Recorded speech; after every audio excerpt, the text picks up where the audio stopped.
Traumatic brain injury trials are some of the most complex and contentious litigation scenarios that you can encounter as a trial lawyer. Unlike visible injuries such as broken limbs, deep cuts, amputations, brain injuries, they often leave no outward signs. They create skepticism among jurors and, in particular, defense attorneys. TBI cases can feel like navigating uncharted territory. Your client's injury is real, but proving it, that's where the real challenge begins. If you've ever felt like you're missing crucial pieces of the puzzle, you're in the right place.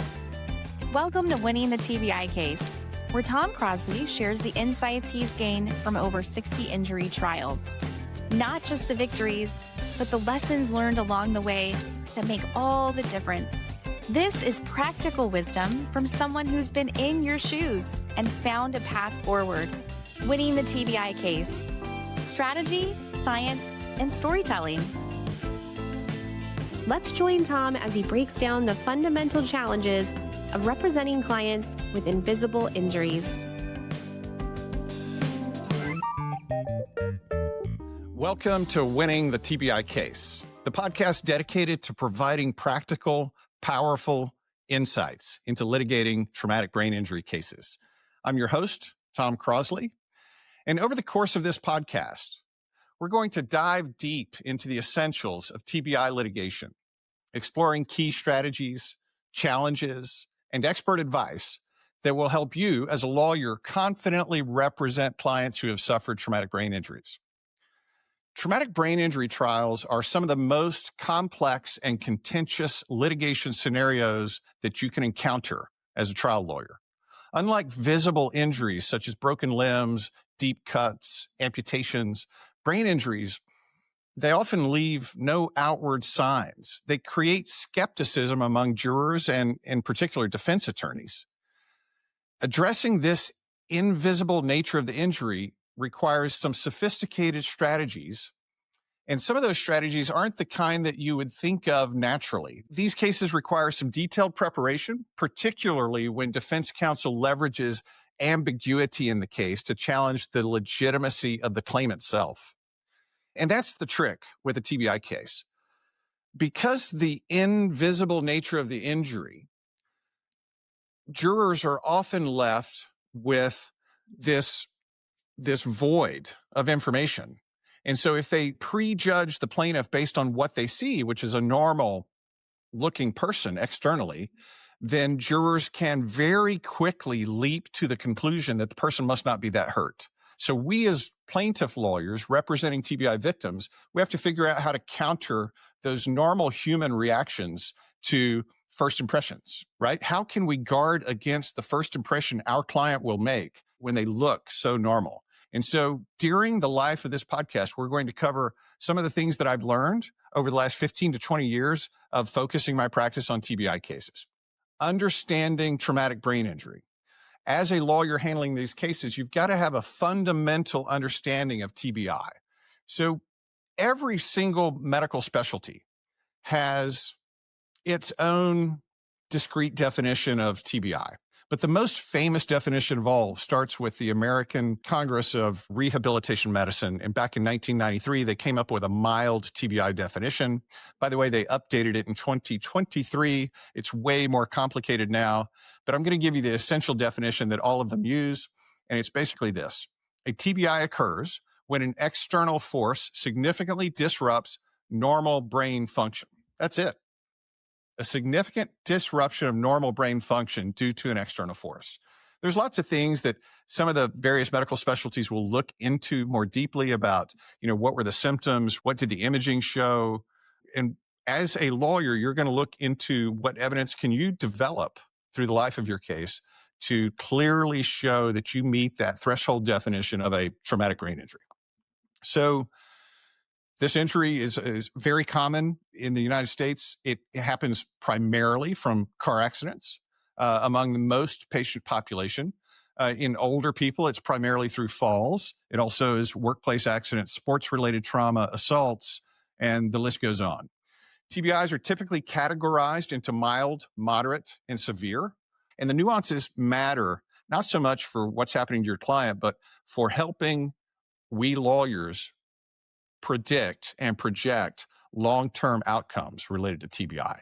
Because depending on what classification the person gets, they may be more likely or less likely to end up in a persistent, chronic, negative state related to the TBI. Okay, so symptoms. There's about 15 symptoms. We call it a cluster of symptoms that are commonly associated with mild TBI. Symptoms vary extensively among all patients. Headaches are, one of the largest ones. Other symptoms include cognitive impairments like memory loss, difficulty concentrating, impaired decision-making, emotional volatility, depression, anxiety. All of these kind of injuries that are associated with mild TBI can fundamentally change an individual's life. They affect relationships, they affect careers, they affect everyday activities. Yet, due to the subtlety of the very nature of these injuries, they frequently become targets of skepticism by the defense in court cases. So next, what are some of the challenges in diagnosing and demonstrating TBI? In a mild TBI case, there would be normal imaging, because once the imaging becomes abnormal on these routine scans, it's no longer classified as a mild TBI. So defense attorneys often will capitalize on this lack of visible evidence to suggest the plaintiff's claims are made up, that they're exaggerated, that they're baseless. And so this places the burden squarely back on us as plaintiff attorneys to convincingly demonstrate that a serious brain injury has indeed occurred. So how do we do this? We use, in a TBI case, almost exclusively these days, advanced neuroimaging to help prove our case, because now we have something objective that we can build an entire case around. So technology, fortunately these days, offers solutions through many advanced neuroimaging techniques. And over the life of this podcast, we'll be talking about how do you know which test you should order? And then once you order the test, how do you present the findings from that test in court? These advanced imaging results are often pivotal to the case. They often will help convince skeptical jurors about the reality and the severity of the injury. And I'll be talking through the life of this podcast about what is the best way to sequence the presentation of the evidence in the case. Because you can't really just line up 22 witnesses in any old order you want and expect the persuasive effect of it to be the same as if you started with your strongest, most irrefutable evidence of brain injury. So I'm going to discuss that in some of the coming episodes. We're going to talk about the critical role of neuropsychological testing. There's a lot of debate in this field of litigating TBI about whether or not to use a neuropsychologist to prove up the plaintiff's claim. You'll hear me advocate on one side of that issue. I'll lay out the other side of that issue as well. But the bottom line is, if you're handling these kind of cases, you must understand the role of neuropsychological assessments that are conducted by qualified neuropsychologists in evaluating and measuring cognitive functions like attention, memory, processing speed, executive functions, language capabilities. These neuropsychological tests are very sophisticated and can significantly bolster the case's credibility by providing concrete, quantifiable, objective data to the jury. If you're finding value in today's episode, here's how you can take your TBI practice to the next level. Subscribe to our newsletter at crosleylaw.com/podcast for exclusive case studies, resources, and trial strategies you won't hear anywhere else. That's crosleylaw.com/podcast, or click the link in the show notes below. Don't just listen to the strategies, implement them. So what are some other things that are going to be important when we try to put together a complex TBI case? I would say, other than the science, is the before and after witnesses. Every injury case ought to have multiple before and after witnesses. These are people who knew the plaintiff before the injury, who have known the plaintiff after the injury, who can attest to the contrast in that plaintiff's condition. And this would be true in any injury case. An injury case is, after all, a study in contrast, a comparison to what was before in the uninjured state versus what is remaining after in the injured state. And so these are friends, family members, coworkers, even supervisors. They all become invaluable in describing the observable changes in behavior, personality, capabilities, social interactions, willingness to put themselves out in the world. Those things become important because you're really building a case about how a person's life has been negatively affected permanently. So in a typical TBI case, I've got somewhere between 7 and 9 expert witnesses on the plaintiff side. The defense has 5 to 7 expert witnesses. These are expert heavy cases. And so effectively litigating TBI cases requires strategic selection and presentation of expert witnesses. Neurologists can provide clinical validation of brain injuries through their evaluations and tests. There's now sophisticated computerized neurocognitive testing that can offer unbiased and quantifiable data. That can be important if you have the right neurologist that can present that data. And frankly, the TBI plaintiff can't be a great historian. You can't rely on the plaintiff themselves to prove your case. You've got to prove a TBI case through everyone but the victim. That's the unique thing about a TBI case compared to an orthopedic injury case or other type of injury case. So let's see, neuropsychologists. They're going to explain the relationship between the injury and the observed impairments. They're going to talk about the real world and how much difficulty there is associated with real world distracted environments compared to pristine testing environments. We'll usually have rehab specialists or life care planners that can articulate the long-term consequences and future care needs, enabling jurors to grasp the full scope and ongoing impact of the injuries. Now, one thing a lot of people like to hear me discuss when I give talks is, first of all, what are the common defense strategies in these cases? And second, how do we counter them?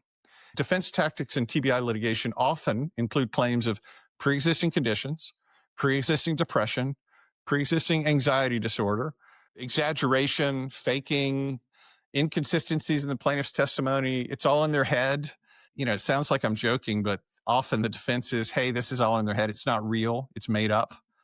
There are some professional expert witnesses on the defense side who have made a cottage industry out of coming into a case, testing a plaintiff, and then concluding the plaintiff is malingering or faking. I'm going to talk to you about how to spot that and how to prevent that from torpedoing your case.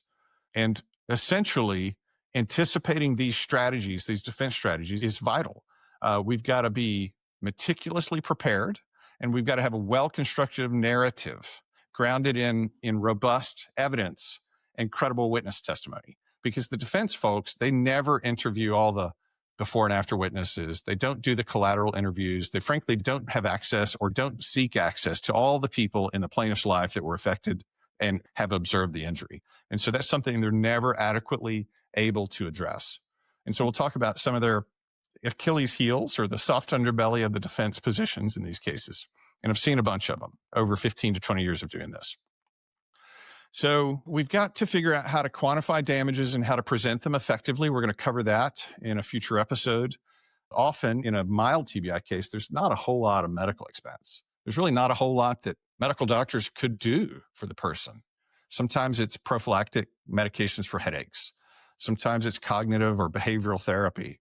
Sometimes it's neurologist visits or neuropsych visits. But those things usually don't add up to significant sums. And where the significant sums come in a life care plan usually has to do with the deficits a person will increasingly encounter as they age with the injury, and then adding real quantifiable numbers over a person's lifetime related to an injury that occurred in their youth or in their middle age. So preparing clients for litigation. I prepare TBI clients completely differently than I do non-TBI clients. We essentially don't want our TBI client to come across completely prepared, completely polished, because it tends to negate what we're trying to prove. Rather, I'd like them to come across as real, authentic. And in real life, you don't know what question you're going to get asked in a conversation. They don't prep you before you walk into that cocktail party or that job interview or whatever. You encounter life, you listen and see and react. And I want my client to be able to authentically do that when they testify in a case.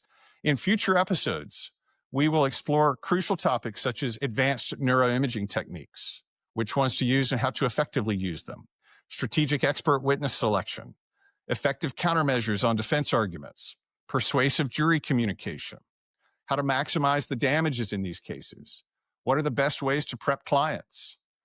And we'll also have some renowned trial attorneys who've tried TBI cases join us for some of the live interview sections of this podcast, including trial attorney Keith Mitnick, who will be joining us on one of our next episodes to discuss the strategies he likes to use in TBI cases. So thank you for joining me today. And together, let's master these complexities and succeed in winning our TBI cases. Thank you. I'm Tom Crosley. If today's episode helped you see your current case in a new light, share it with a colleague who's facing the same challenges in a case. Subscribe wherever you get your podcasts and join our community of trial lawyers who refuse to settle for average results. This has been Winning the TBI Case. Strategy, science, and storytelling with Tom Crosley.